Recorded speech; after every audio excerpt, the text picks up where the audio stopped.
ほやっほ、イヤホン買ってるかい？ふぐみかんのイヤホンレビューの時間だよ。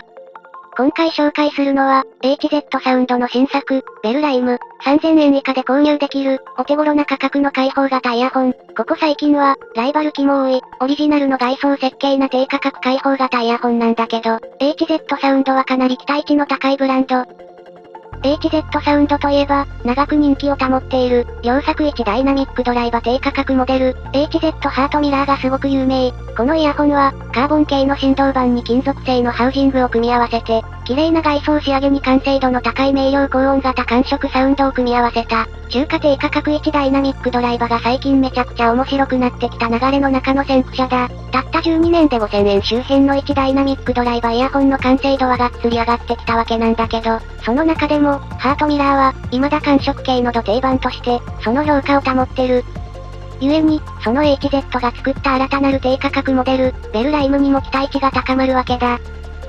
基本的にベルライムは、典型的な開放型イヤホン、と言っていい。微ケーブル負荷なケーブル取り回し、大型のダイナミックドライバー。そして、そのダイナミックドライバーのデカさのせいで、デザインに制約があるため、詳しくない人が見たら、どれもこれも同じに見えやすい外装。ただ、この外装部分、これより低価格だと海外製のデザインというか金型をそのままぶっ込んできているモデルが多く、音がいかに良くてもアングラ感がドロドロ出てくる闇中華イヤホン感を拭えないんだよな。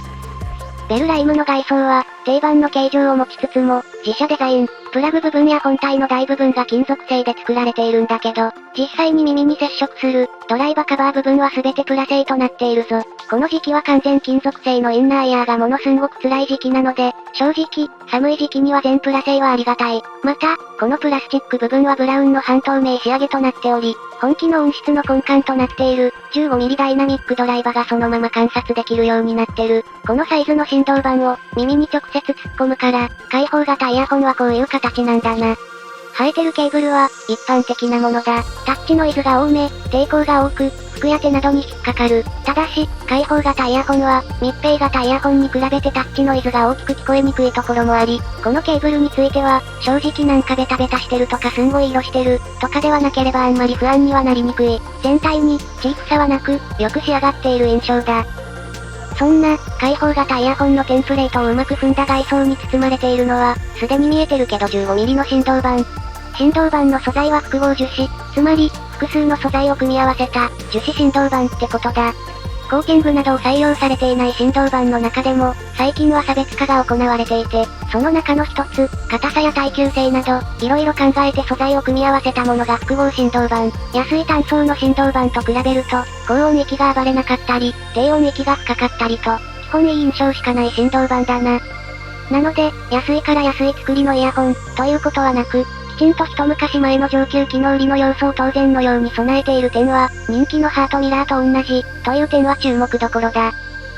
それから、今回採用されているケーブルについても、OFC 線としっかり明記されてる。インピーダンスは32オーム。開放型イヤホンは、どうしても密閉型イヤホンより鳴らしにくいモデルが多い。本機は音の傾向も相まって、ちゃんとした環境で鳴らしてこそ、ちゃんとした音が出る仕上がりになってるぞ。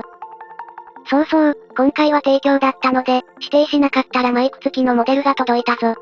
マイクなしモデルもラインナップされてるので、必要ない人はそっちを選ぼう。せっかくなので、マイクの録音チェックもしてみる。おっさんの声が流れるので要注意だ。おはようございます。こんにちは。こんばんは。レビューふぐみかんのふぐみかんです。少し音量が取りづらい感じもしますけど、でもこれブーストかければそこそこ使えそうな感じはします。おはようございます。こんにちは。こんばんは。レビューふぐみかんのふぐみかんです。こちらが普段配信用に使っているステラ X2 で録音した音声です。こんな感じ。いかがかな？普通に通話する分には問題なさそうだ。それじゃ、マイクの音質チェックが終わったところで、今度は本番の、イヤホンの方の音質について。超高音域が気持ちよく出ていて、特徴のある、先輩モデル、ハートミラーを想像してしまうと思うんだが、こちらのベルライム、すごく定番定石基本形な鳴り方をする。よく言えば、この価格で真っ向勝負、悪く言うと、飛び出た要素がない。でも、この手の開放型イヤホンって、あえて自然な鳴り方で、低音域がさっぱり鳴ることが魅力なので、一番その魅力を飾らずに引き出しているタイプのイヤホン、というわけ。というか、最近の低価格良作イヤホンはこのタイプが多いな。その HZ サウンド版が、このベルライム。というわけだ。高音域も刺さらず、中音域もよく出て、低音域もそこそこ出る。開放型インナーイヤーの定番のバランスなんだけど、でもほんの少しでも誤ると、何の面白みもない音になりがちなすごく難しいバランス。ベルライムはさっきも言った通り、突出したところはない。でも、よく聞き込んでいくと、やっぱりちゃんと作られているのを理解できるはずだ。優しいけどきちんと聞き分けられる高音域。高音域が優しいとなんか切り分けられずにモヤモヤしがちな中音域も、しっかり聞き分けができる分離感を持っている。でもって、中音域がきちんと聞き分けられると淡白すぎになりがちな低音域もちょうど良い。一方で、出力のない環境に組み合わせると、この絶妙な調整にたどり着けずになんか全体的にもにょっとした感じになりがち。この部分が引き立つか否かで、聞きやすいイヤホンだね、で終わるかを、ちょうどいいバランス、と判断するかが分かれるので、ピンとこなかった人は環境を変えてあげてみてくれ。それから、クッションパッドなどを使いたくなるところなんだけど、クッションパッドは高音域の切り分けが微妙になってしまうので、できれば、中央部分が空いている、ドーナツ型のクッションを使うのをおすすめするぞ。最近の中華イヤホンは大体クッションパッドなしでも高音域が刺さらないものが多いので、高音域のキレを保ちつつ、装着感を改善していきたい。万能感が強いんだけど、低価格どころだとナイス HCK の QEB2 や、より高価格なインナーイヤーに比べると、高音域のアタック感は弱め、全体的にまったりとした鳴りなんだけど、聞き分けができて、低音域にも量感がある程度ある、どこかがドカーン、と爆発するんじゃなくて、全体に上手くなる、良き仕上がりのイヤホンだ。何度も言うが、環境、好み、体調などでベストなバランスからずれちゃうこともあると思うので、何度か聞いてみて、この音、となるまでにちょっと時間がかかるタイプかもな。全般的にそつなくこなせるのは、ジャンルの面からも同じ、J-POP、ロック、クラシックなどなど、幅広く使えるはず。クラシックのような超大編成の音だと、ゆったりした鳴り方なのでちょっと音色の切り分けに不満を感じちゃうかもしれないけどな。音色を分解してみよう。高音域は金属音までしっかりと出る。ただ、バッキバキの高音域を期待してると違うかも。あんまり鋭さはないんだけど、しっかり一つ一つの音が聞き取れる感じ。スピード感のある音が欲しい人は、他の低価格機を探す必要がありそうだ。中音域。ボーカルが聞き取りやすく、また刺さる音もない。こういうところは低価格でもすごくちゃんとできる機種が増えてきたな。低音域は、さすがにサブベースは期待できないんだけど、しっかりと自然で聞き取りやすく、音が軽くならない範疇で響いてくれる。ここが温かみのある落ち着いた鳴り方なので、本気全体の雰囲気がそっち方向に寄っている感じはあるかも。もちろん、空間は広く、開けているイメージを受け取る。この適度に詰め込まれていない空間表現も、疲れにくい音の理由だと思うな。分解して書くと、それぞれの音にある程度特徴がありそうなもんだけど、実際並べてみると、全体にゆったりと聞けるバランスでまとまってる。かといって、雲がかかったような音にはなっておらず、この音が混じったり詰め込まれないバランスが本気の魅力になるんじゃないかな。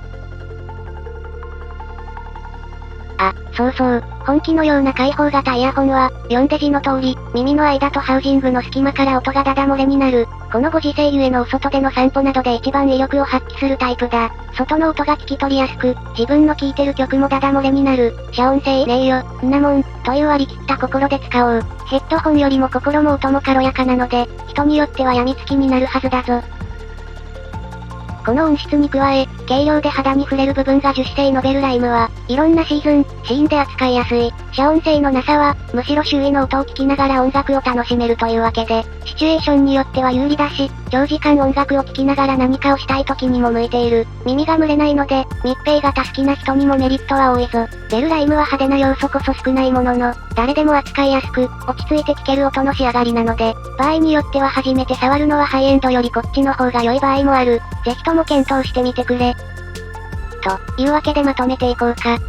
HZ サウンドベルライムは、低価格、安牌感、装着感が良くて、長時間使える、開放型イヤホンだ。15mm と納得のサイズの振動板。複合樹脂系で、そつなくこなす音、装着感が良く、デザインも独自。自社デザインのおかげで音のバランスの調整にも寄与してる。マイクも申し分なし。周辺の音を聞き逃さないので、留守番なんかの時にも便利だ。その音色は、高音が鋭くなく、低音も出過ぎない程よく長時間心地よく使えるバランス。低価格モデルでこの傾向を持つイヤホンは多いけど、HZ サウンドらしく低価格のハードルを一段引き上げてきた印象だ。落ち着いて音楽を聴きたい人、ゆったりと音楽を聴きたい人、それから、初めての開放型イヤホンの選択肢におすすめするぞ。ただし、遮音性はない。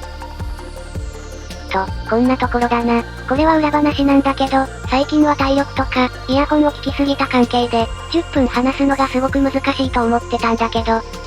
2021年に入ってからめっちゃ10分話してない？もちろん、10分話してないイヤホンが、気に入らない、というわけじゃなくて、それだけ新しい要素が、これだけイヤホンを聞いてても出てくるくらい、最近のモデルはまた一段ステップアップしてるわけで、かといって過去のモデルを聞いても、やっぱり10分喋れるようになった気がするんだよな。今年のイヤホンの刺激がみんな強いからかな？